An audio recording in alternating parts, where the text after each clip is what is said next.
With this kind of withdrawal, is it possible that Cohen may alter something as basic as the structure of the funds? Well, there are many that say we are already seeing signs of this restructuring. SAC confirming late yesterday it is closing its Chicago office, which houses 4 investment teams.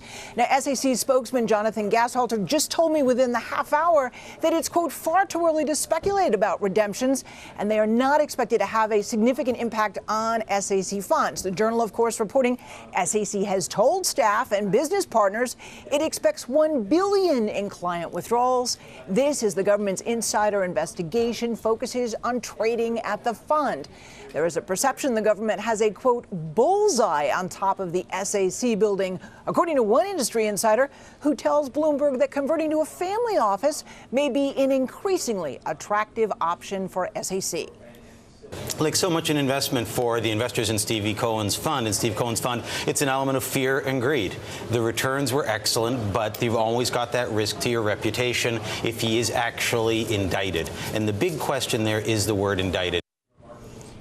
Big question is the word indicted, he says, and that's why many people may want to get out in front of any possible action that may follow.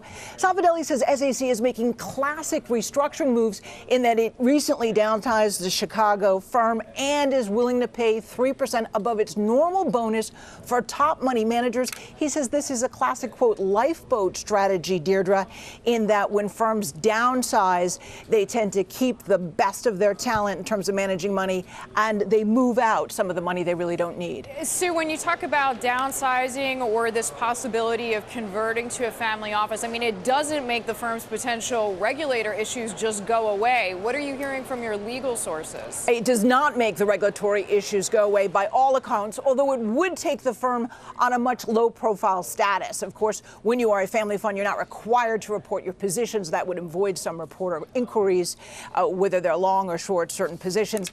Here's what I'm hearing from some major industry sources.